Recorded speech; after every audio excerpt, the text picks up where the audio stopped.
जोहार दोस्तों, मैं स्मृति ऐश्वर्या आप सभी का स्वागत करती हूं आपके अपने यूट्यूब चैनल स्टडी विद स्मृति में। आज इस क्लास में मैं आप लोगों को जेपीएससी के मुख्य परीक्षा के लिए एक प्रश्न का उत्तर कराने वाली हूं।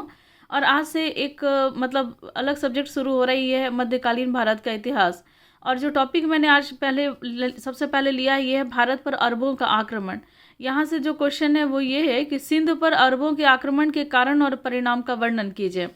तो देखिए, इसकी शुरुआत जो मैंने की है, तो सबसे पहले इसका मैंने भूमिका लिखा है। तो भूमिका में मैंने लिखा है कि अरबों का सिंध पर आक्रमण भारतीय इतिहास की एक महत्वपूर्ण घटना थी।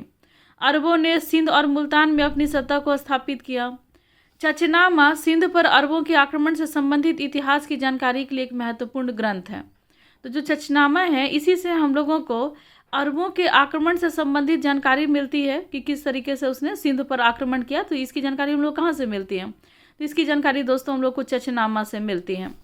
भारत के साथ अरबों का व्यापारिक संबंध इस्लाम धर्म की स्थापना के बहुत पहले से चला आ रहा है। देखिए, भारत का जो अरब के साथ जो व्यापारिक संबंध रहा है, तो इस्लाम धर्म की जो स्थापना हुई भारत में, उसके बहुत पहले से ये संबंध है, व्यापारिक संबंध है भारत का। किसके साथ? तो अरबों के साथ। भारत के पश्चिमी समुद्र तट वाले क्षेत्र के साथ साथ शांतिपूर्ण व्यापारिक कार्य का संपादन करने में भारतीय नरेश का उन्हें सहयोग भी मिलता रहा है। जो भारत का जो पश्चिमी समुद्र तट है, जैसे कि देखिए ये मैं आपको ये वाला जो एरिया है, ये वाला पश्चिमी और ये अरब सागर है। तो यहाँ से व्यापार जो होते थे, ये व्यापारिक मार्ग था। तो देखिए यहाँ लिखा हुआ है कि देखिए, भारत के पश्चिमी समुद्र तट वाले क्षेत्रों के साथ शांतिपूर्ण व्यापारिक कार्य का संपादन करने में भारत के जो नरेश थे, उन्हें सहयोग भी मिलता रहा है अरबों को। तो अरब में इस्लाम धर्म का प्रचार और खलीफा के द्वारा इस्लामी साम्राज्य के विस्तार की नीति के फलस्वरूप शुद्ध व्यापारिक संबंध अधिक दिनों तक चल नहीं सका। तो अरब में क्या हो गया? तो अरब में अब इस्लाम धर्म का प्रचार शुरू हो गया।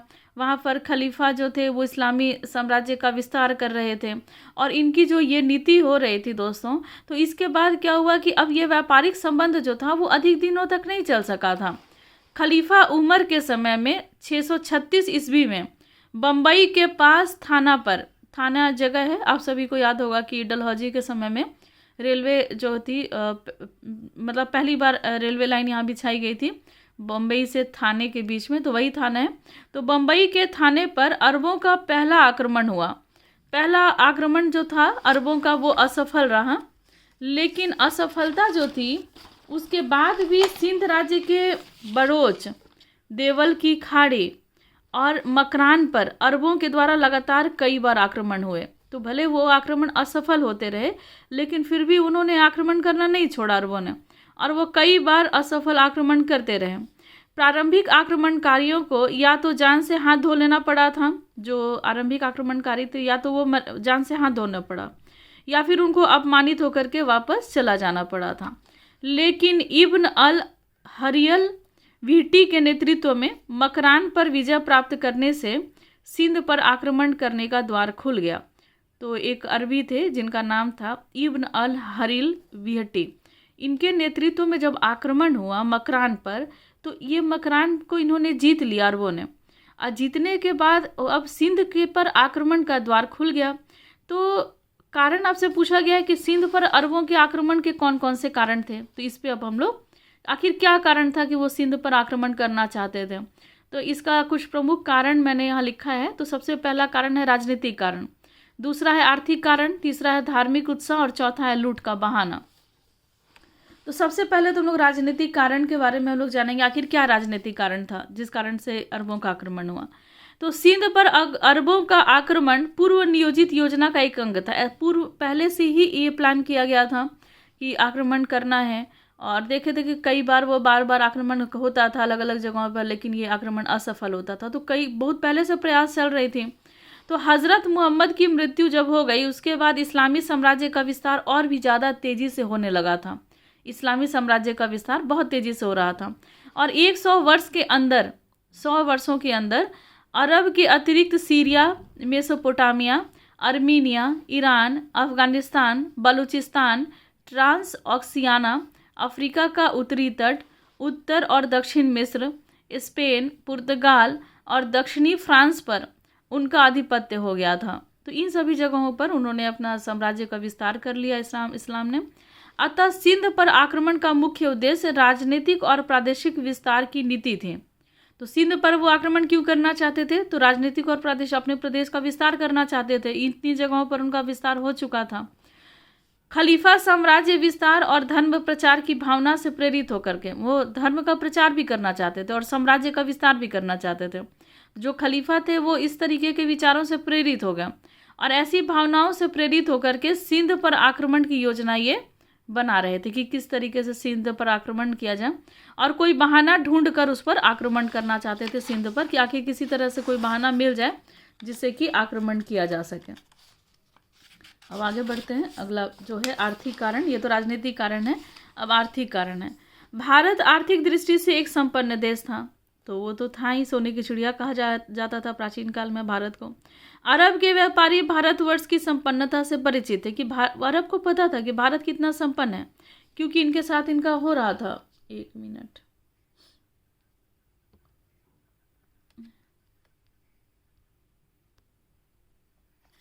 आप सभी रुक जाइएगा, थोड़ा सा मैं एरोप्लेन मोड पे लगा लेती हूँ। एक मिनट। हाँ, नहीं तो अगर एरोप्लेन मोड पे नहीं लगाती तो कहीं कॉल वॉल आ जाता ना तो वीडियो डिस्कनेक्ट हो जाता। अब चलिए, हम लोग आर्थिक कारण के बारे में जान रहे हैं। देखिए, दिख रहा है ना आप लोग को? चलिए,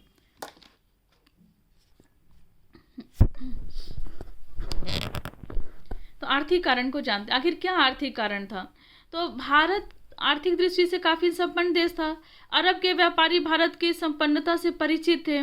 धन प्राप्ति की लालसा उनमें भी थी कि हम लोगों को धन प्राप्त करना है। वे संपन्न राष्ट्र की राजनीतिक विघटन का लाभ उठा करके अपनी आर्थिक स्थिति को सुदृढ़ करना चाहते थे कि हमारी आर्थिक स्थिति जो है वो सुदृढ़ हो जाए।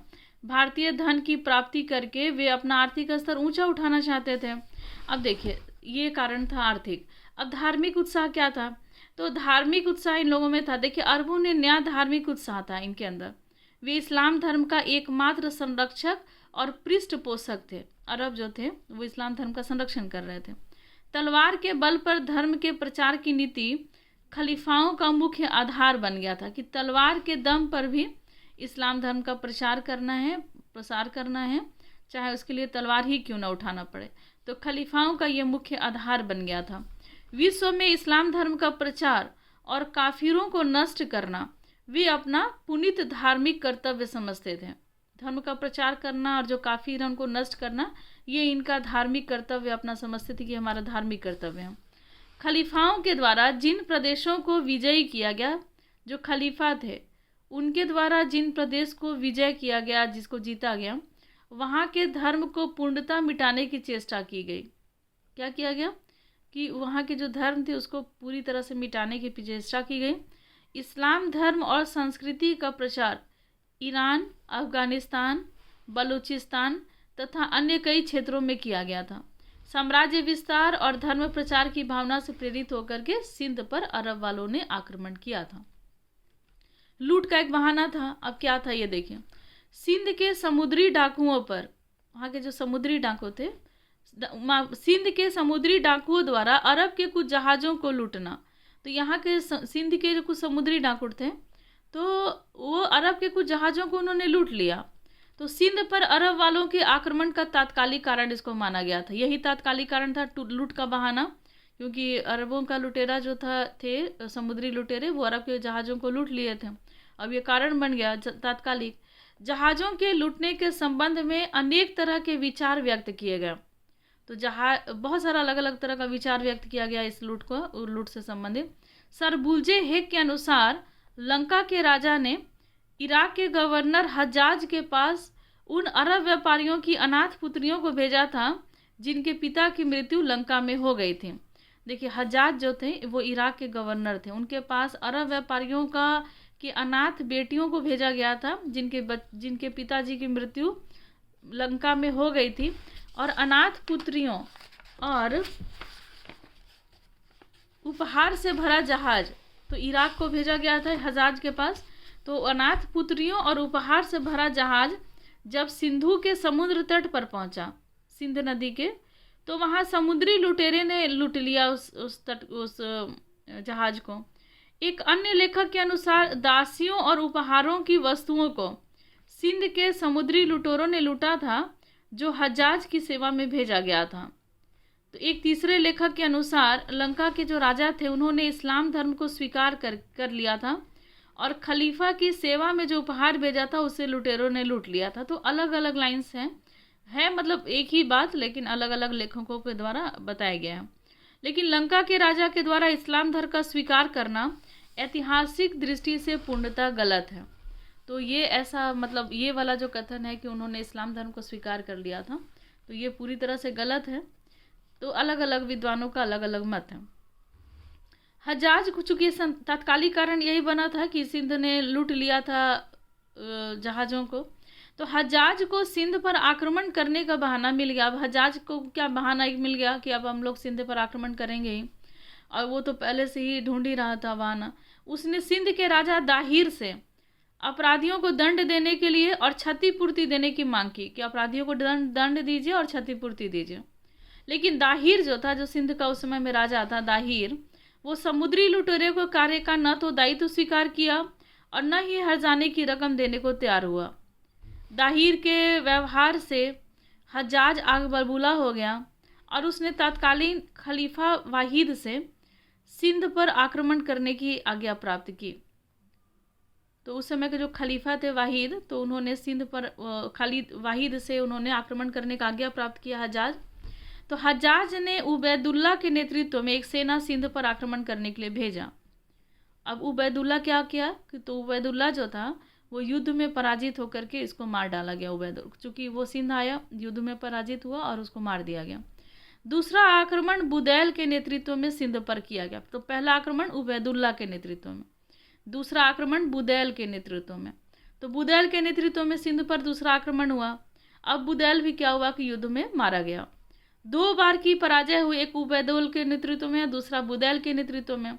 अब 2 बार पराजय हो गया। अब इसी अपमान से क्षुब्ध हो गया हज्जाज और उसने अपने चचेरे भाई और उनका जो दामाद था जिसका नाम था मुहम्मद बिन कासिम, अब इनको उसने सिंध पर आक्रमण करने के लिए भेजा। तो अब जब देखिए 2 आक्रमण जो था उनका चला गया ऐसे ही खाली, तो उन्होंने किसको भेजा, तो उन्होंने सिंध पर आक्रमण के लिए मुहम्मद बिन कासिम को भेजा। अब मुहम्मद बिन कासिम जो था वो आक्रमण करने के लिए आया। अब देखिए 711 ईस्वी में वो सिंध पर पहुंचा। कहीं 711 देता है दोस्तों, कहीं 712 देता है, ठीक है ना, और ये आप मेंशन कर सकते हैं। तो इस प्रकार हजरत उमर के समय में आरंभ हुए नाटक का अंतिम अंक सिंध पर आक्रमण करके समाप्त हुआ। अब देखिए अरबों की सिंध विजय का क्या परिणाम था। अब ये आया तो सिंध पहुंचा और उस पर विजय प्राप्त की, तो आखिर इसका क्या परिणाम निकला। तो 2 तरह का परिणाम निकला सिंध विजय का परिणाम। एक तो राजनीतिक प्रभाव पड़ा और दूसरा की सांस्कृतिक प्रभाव पड़ा। तो 1 मिनट में देख लूँ कितना लंबा है, ताकि नहीं तो नेक्स्ट पार्ट में इसको बता दूंगी। चलिए आज ही इसको ख़त्म कर देती हूँ। तो राजनीतिक परिणाम क्या था, तो देखिए राजनीतिक परिणाम यह था कि सिंध पर अरब विजय के प्रभाव का व्याख्या 2 तरह से किया गया। कुछ इतिहासकार अरब विजय को प्रभाव रहित बताते थे कि इसका कोई प्रभाव ही नहीं पड़ा अरब का जो विजय हुआ, और कुछ ने उसके प्रभाव का विवरण बहुत ज़्यादा बढ़ा चढ़ा करके दिया था।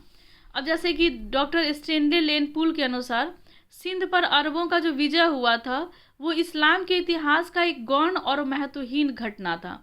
दूसरा कि सर उलजे हेग के विचार हैं कि भारत के इतिहास की यह एक साधारण घटना थी। उसने इस विशाल देश के सीमावर्ती क्षेत्र के एक छोटे प्रदेश मात्र को इसने प्रभावित किया था। तो ये अलग अलग मत है। लेकिन राजस्थान के इतिहास के प्रसिद्ध लेखक जिनका नाम है कर्नल टॉड, इन्होंने अरब के आक्रमण के प्रभाव की व्याख्या अतिरंजित ढंग से की थी। मुहम्मद बिन कासिम का आक्रमण से समस्त उत्तर भारत दहल गया था। जब कासिम का आक्रमण हुआ तो उत्तर भारत दहल गया। अब सिंध की विजय का सांस्कृतिक अर्थ चाहे जो भी रहा हो, इतिहासकारों के अनुसार राजनीतिक दृष्टि से उसका कुछ परिणाम नहीं हुआ। इतिहासकार के अनुसार अरबों ने भारतीय महाद्वीप के केवल एक सीमांत को स्पर्श किया था, सिर्फ एक सीमा को स्पर्श किया था, और उसने जो मंद भावोद्भिद किया था वह स्वयं विस्मृत हो गया। मतलब थोड़े समय के लिए ये घटना थी, जो कि इसको भूल जाने वाली थी। ऐसा नहीं था कि इसको आप इतना बड़ा घटना हो गया था कि इसको याद रखा जाए। इस्लामी राष्ट्रमंडल में अरबों का प्रभाव क्षीण होना, अब इस्लामी राष्ट्रमंडल में ही अरबों का प्रभाव अब कम होना शुरू हो गया था। भारत में उसके विस्तार में भूगोल बाधक था, क्योंकि भारत का भौगोलिक विशेषता इस तरीके की थी जो कि उसका विस्तार करने में असमर्थ हुआ, अरबों का विस्तार होने में। 10वीं शताब्दी तक उसका विजय कार्य समाप्त हो गया था और भारतीय राजा उनको पहले की भांति साहसी और अनुकूलनीय व्यापारी मानने लगे थे। अब भारत के राजा भी इनको आक्रमणकारी नहीं, अब व्यापारी ही मानने लगे थे। इस कथन के द्वारा एवीएम हबीबुल्ला ने भी अरबों के द्वारा सिंध विजय का जो राजनीतिक परिणाम था, इसको गौण बताया। ये कम था, इसका प्रभाव कम था। राजनीतिक और सैनिक दृष्टि से अरबों के आक्रमण का परिणाम भले ही निर्णायक न हो, मतलब ये भले ही गौण, इसको हर एक अलग अलग विद्वानों के द्वारा कहा जा रहा है, लेकिन इस्लाम संसार के साथ साथ भारत का संबंध जोड़ने में अरब वालों ने कड़ी का काम किया था। अब इस्लामिक संसार के साथ साथ अब भारत को जोड़ दिया गया, तो ये कड़ी का काम किया अरबों के ये आक्रमण ने। अरब सत्ता भारत में नष्ट हो गई, परंतु सिंध में जिन व्यक्तियों ने इस्लाम धर्म स्वीकार कर लिया उसका संबंध मुसलमानों के साथ मध्य युग के अंत तक बना रहा और वे भारत के राजनीति को भी प्रभावित करते रहे थे, जिससे इस्लाम धर्म की जड़ें भारत में जम गई। तो ये परिणाम निकला एक अरब के आक्रमण का। अब दूसरा सांस्कृतिक प्रभाव था। अब सांस्कृतिक प्रभाव क्या पड़ा था, देखिए। राजनीतिक परिणाम की तुलना में अरब आक्रमण का सांस्कृतिक परिणाम बहुत ज़्यादा इम्पोर्टेंट था, बहुत ज़्यादा महत्वपूर्ण था। सिंध में बसने वाले अरबों ने हिंदू स्त्रियों के साथ विवाह किया था। अब इसी के फलस्वरूप अरब और भारतीय रक्त का मिश्रण हुआ। अब यहाँ देखिए, सिंध में जो अरब बसे, अरब जो वो हिंदू स्त्रियों के साथ उन्होंने विवाह किया। अब क्या था कि अरब और भारत का रक्त का मिश्रण हुआ। भारत में जब ये बस गया, उसके बाद अरब वासियों को भारतीय संस्कृति की उत्कृष्टता का परिचय प्राप्त हुआ। अब भारत की संस्कृति से वो मतलब उसके करीब आए और पता चला कि कितनी संस्कृति यहाँ की विकसित है। भारतीय कला, ज्योतिष, साहित्य, चिकित्सा शास्त्र, इन सभी को अरब वालों ने सीखने की चेष्टा की और ब्राह्मण और बौद्ध भिक्षु के चरणों में बैठ करके अरबों ने ज्ञान विज्ञान के क्षेत्र में भी अनुभव प्राप्त किया। अब उसका प्रचार उन्होंने पश्चिम संसार में किया। तो चूंकि यहाँ क्या इन्होंने यहाँ के जो कला थी, ज्योतिष थी, साहित्य थी, चिकित्सा थी, इसको सीखने की अरबों ने चेष्टा की। ब्राह्मण और जो बौद्ध भिक्षु थे, इनसे ज्ञान भी इन्होंने लिया और इसका प्रचार प्रसार भी इन्होंने पश्चिम संसार में किया। बगदाद के खलीफाओं ने भारतीय संस्कृति के अलग अलग पहलुओं का भी ज्ञान प्राप्त करने में बहुत ज़्यादा रुचि दिखाई थी। खलीफा अल मंसूर ने ब्रह्मगुप्त की रचना ब्रह्म सिद्धांत, खंड खांडिक या फिर का अनुवाद अरबी भाषा में करवाया। तो ये मोस्ट इंपॉर्टेंट ये सारे टॉपिक है दोस्तों, अगर प्रीलिम्स में के लिए भी इंपॉर्टेंट हो जाते हैं, मेन के लिए भी है। ये सारे क्वेश्चन में पूछे जाते हैं कि किसका अनुवाद इस भाषा में किसने करवाया था। तो खलीफा अल मंसूर ने ब्रह्मगुप्त की रचना ब्रह्म सिद्धांत और खंड खांडिक, इसका अनुवाद अरबी भाषा में करवाया। अरबों के बीच निर्णात्मक प्रतिभा का अभाव था। जो अरब थे, अरब वासी थे, तो उनमें निर्णायक प्रतिभा का अभाव था। उन्होंने भारतीय शिल्प और कलाकारों के सहयोग से मस्जिद को सजाने का, उसको अलंकृत करवाने का भी काम लिया और अरब वालों ने सिंध वासियों को 0.0 से 9 अंक तक शतरंज, औषधि विज्ञान आदि ज्ञान प्राप्त किया। सिंध वासियों से इन सभी का ज्ञान प्राप्त किया अरबों ने। भारतीय संस्कृति से अरब वाले प्रभावित हुए, भारत की संस्कृति से काफ़ी प्रभावित हैं। अरबों की संस्कृति का प्रभाव भारत की संस्कृति पर नहीं पड़ा। तो भारत की संस्कृति से अरब प्रभावित थे, लेकिन अरब की संस्कृति से भारत पर उतना प्रभाव नहीं पड़ा। अरब वालों ने भारतीयों के संपर्क में आकर के जो ज्ञान प्राप्त किया, उसका प्रचार 8वीं और 9वीं शताब्दी में यूरोप में जाकर के इन्होंने किया। अब चलिए हम लोग निष्कर्ष पे चलते हैं। तो ये अंतिम भाग है आज के प्रश्न के उत्तर का। तो भारतीय संस्कृति के सामने इस्लामी संस्कृति कांतिहीन हो गई थी। तो अरब का आपने देखा कि बहुत ज़्यादा प्रभाव नहीं पड़ा और भारत की संस्कृति का बहुत ज़्यादा प्रभाव अरबों पर पड़ा। तो भारतीय संस्कृति के सामने इस्लामी संस्कृति क्या हो गई, तो कांतिहीन हो गई थी। और भारतीय संस्कृति की विशेषता से अरब स्वयं प्रभावित हुए थे। उन्होंने भारतीय संस्कृति का प्रचार यूरोप के देशों में किया। भारत की संस्कृति का प्रचार इन्होंने कहाँ किया, यूरोपीय देशों में किया। परंतु ये कहना गलत होगा कि सिंध पर अरबों के आक्रमण का कोई प्रभाव ना पड़ा। देखिए, अरबों ने सिंध में इस्लाम धर्म का जो बीज बोया, उसका पौधा आगे चल करके विशाल बन गया। उत्तर पश्चिम के रास्ते से अरब के बाद भारत पर विदेशियों ने जो आक्रमण किए, उससे इस्लाम धर्म को प्रोत्साहन भी मिला। सिंध के मुसलमानों ने इसका अनुचित लाभ भी उठाया। इस प्रकार से सिंध पर अरबों के विजय को एक महत्वपूर्ण घटना मानी जाती है। तो आज के क्लास में आपने ये प्रश्न का उत्तर देखा। कल की क्लास में आप देखोगे मोहम्मद गजनवी पे प्रश्न। तो आज की क्लास में बस इतना ही। मिलते हैं नेक्स्ट क्लास में। अगर नोट चाहिए तो डिटेल डिस्क्रिप्शन बॉक्स में दिया हुआ है, वहाँ से आप ले सकते हैं।